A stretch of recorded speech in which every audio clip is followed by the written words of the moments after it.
Welcome back, everyone. Last time we spent some time learning a little bit more about what enthalpy is as a measure of heat or thermal energy in a reaction. Now we're going to apply what we've learned to a thermochemistry equation. So how that looks, we have an example here in this blue text, and it just shows a chemical reaction that's taking place.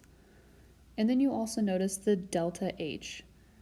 Remember that if delta H, that enthalpy for the reaction, is negative, that means that that system is losing energy. It's giving off energy.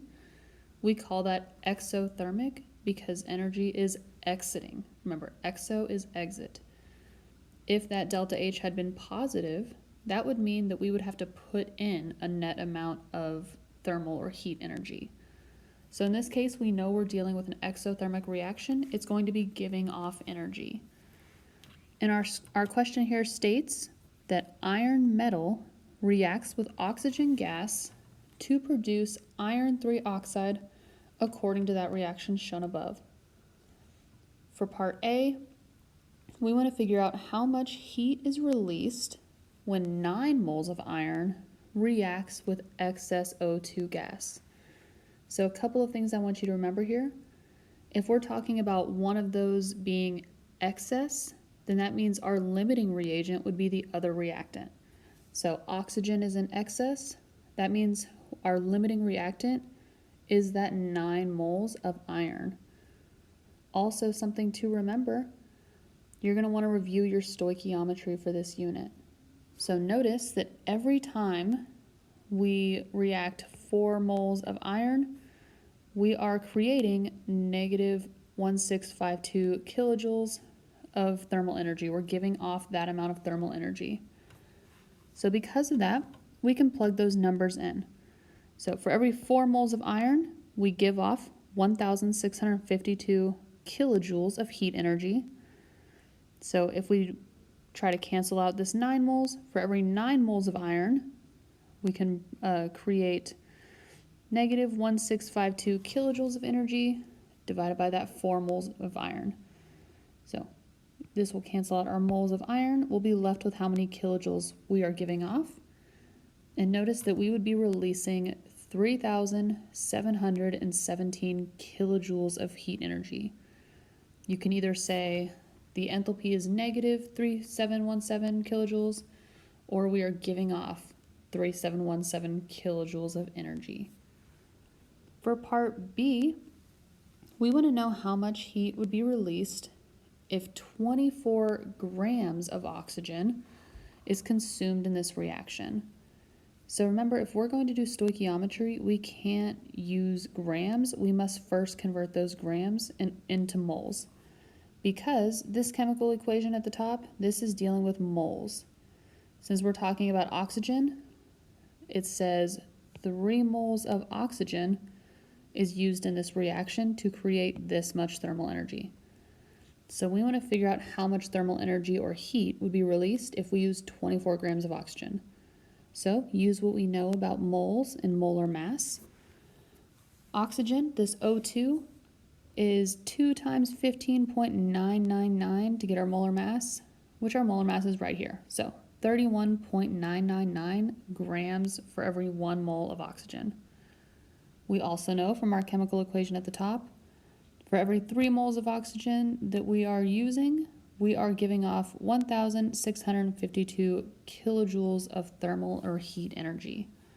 So we can just start plugging in our values now. So first we want to convert that 24 grams of oxygen to moles. So we do that right here, 24 grams times that 1 moles of oxygen is 31.999 or 998 grams of oxygen. Notice that those grams will cancel out. Then we multiply that by the other fact that we know. For every 3 moles of oxygen, we give off 1,652 kilojoules of energy. Moles will cancel out, and we'll be left with that kilojoules of energy. So in this case, we would be giving off 413 kilojoules of energy. Because we're giving it off, that energy is exiting the system. We put that negative sign in front of it to tell us that it is exothermic. For our last part of this question, question C, how many grams of iron 3 oxide will be produced if 4,500 kilojoules of heat energy is released. So in this case, we're doing something a little bit different. We're starting with that energy. We're figuring out how many grams we are producing of that product, in this case, iron 3 oxide. So we find our molar mass of iron 3 oxide because we know we want to get it into grams at the end. So 2 times 55.845 plus 3 times 15.999. This is all taken straight from your periodic table. Hopefully it's nothing new to you. This is still important, knowing how to convert those grams to moles and moles to grams. Notice that our delta H, that enthalpy, for this particular example, is negative 4,500 kilojoules because we are releasing that, we're producing that much energy. So we know that for every 2 moles of iron 3 oxide that's created, we are releasing 1,652 kilojoules. Where did I get that? From the equation right at the top. So we start plugging in our values. We know we're going to be giving off 4,500 kilojoules. So we know that for every 1,652 kilojoules that we create, we are getting 2 moles of iron 3 oxide. We want to get that moles into grams. So 1 mole of iron 3 oxide, 159.687 grams. So once we do that, notice our negative signs from the energy will cancel out. We're left with a positive number, which is good because you can't have a negative mass for grams. It needs to be positive. So we know that we will be producing 870 grams of iron 3 oxide approximately. So take a second if you need to review this information, pause the video and look at it. I'm going to go through another example question. Okay, our next example right here, we have a new chemical reaction shown at the top. Once again, it gives us a delta H, and that delta H is negative. So this is another example of an exothermic reaction. Hopefully you also remember that this particular type of reaction is a combustion reaction. So anytime you're reacting carbon and hydrogen and sometimes oxygen with oxygen gas to create carbon dioxide and water, that is a combustion reaction. What does that mean? It's basically an explosion. You're burning something, you're exploding something. So in this case, well, we would expect it to be exothermic because we are burning something. And we say for this one, propane, which is that C3H8, reacts with oxygen gas to produce carbon dioxide and water as shown in that reaction. We want to know for part A, how much energy in kilojoules would be released if 500 kilograms of propane is burned in the air. Now we would expect that to be quite a lot of heat energy because 500 kilograms of propane is simply a lot of propane. But this is something that you might deal with at an industrial plant, for example. When you're burning high amounts of propane or gas, you want to know how much thermal energy you're creating. So for this example, our C3H8, we can get our molar mass, and that is simply that 3 times 12.011 for carbon, plus 8 times 1.008 for hydrogen. So the molar mass of propane is 44.097 grams per mole. We also know from our equation at the top, for every 1 mole of C3H8 or propane that we're burning, we're giving off 2,221 kilojoules of heat or thermal energy.